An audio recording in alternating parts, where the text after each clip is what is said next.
Hello everyone. Today we are going to discuss idioms. இப்போ இடியம்ஸ்னு பார்த்தா அது ஒரு மரபு சொல். இது வந்து ஒரு ரொம்ப இம்பார்ட்டன்ட். இது வந்து சம்டைம்ஸ் நம்மளுடைய சென்டென்சஸ் வந்து இது எதுக்கு ஹெல்ப்ஃபுல்லாக இருக்குன்னா ஸ்டைலிஷாக காட்டுறதுக்கு ஹெல்ப்ஃபுல்லாக இருக்குது. ஃபஸ்ட்டு இடியம்ஸ்னால் என்னன்னு பார்த்தோம்னா ஒரு விஷயத்தை வந்து ஸ்ட்ரைட்டாக சொல்லாமல் வந்து ஒரு மீனிங்கில் சொல்லாமல் அதை வந்து ஸ்டைலிஷாக சுற்றி வளைச்சி இன்னொரு மீனிங்கில் சொல்கிறது தான் இந்த இடியம்ஸ். உங்களுக்கு பீஸ் ஆஃப் கேக் தெரியுமா? அதாவது அது துண்டு கிடையாது, கேக் துண்டு கிடையாது.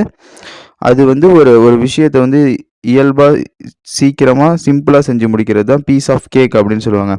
இப்போ வாங்க நம்ம ஃபர்ஸ்ட் இடியம்குள்ளே போயிடலாம். ஃபர்ஸ்ட் இடியம் என்னன்னு பார்த்தீங்கன்னா to let the cat out of the back.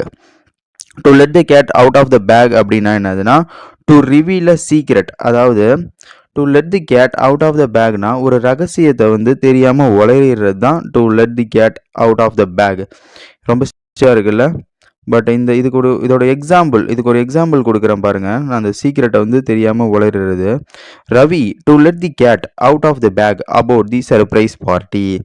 Ravi என்ன பண்ணிடுறான்னா அந்த சர்ப்ரைஸ் பார்ட்டியோட ரகசியத்தை வந்து தெரியாமல் உளறிடுறான்.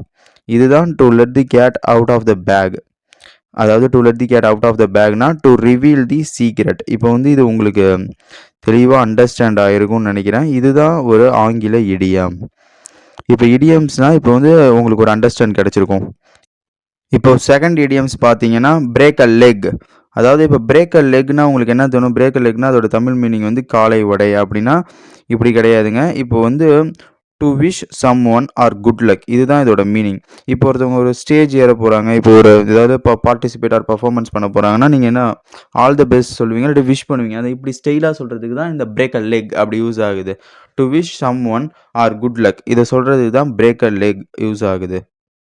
இப்போ இதுக்கு ஒரு எக்ஸாம்பிள் பார்த்தீங்கன்னா பிரேக் அ லெக்குக்கு ஒரு எக்ஸாம்பிள் பார்த்தீங்கன்னா you have exam on tomorrow break a leg.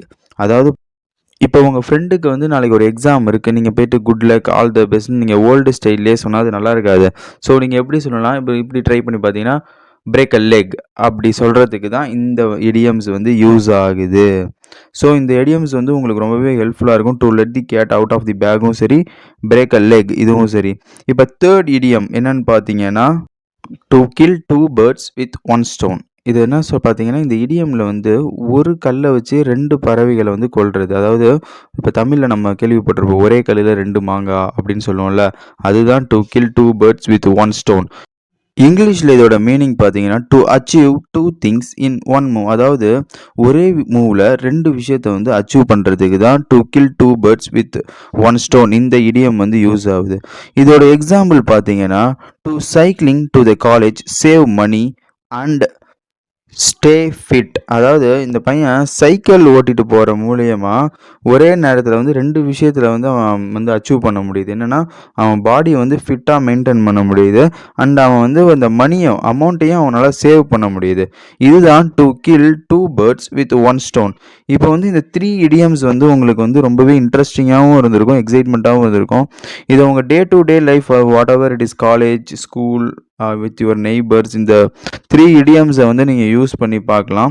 இந்த இடியம்ஸோட ஒரு பெஸ்ட்டு அதோட ப்ளஸ் பாயிண்ட்டே என்னென்னா ஒரு விஷயத்தை ஸ்ட்ரெயிட்டாக சொல்லாமல் அதை வந்து ஒரு சுற்றி வளைச்சி சொல்கிற மாதிரி பட் இன்ட்ரெஸ்டிங்காக வித் மோர் ஸ்டைலிஷாக சொல்கிறதுக்கு யூஸ் ஆகுது. ஓகே கைஸ், பாய் பாய்.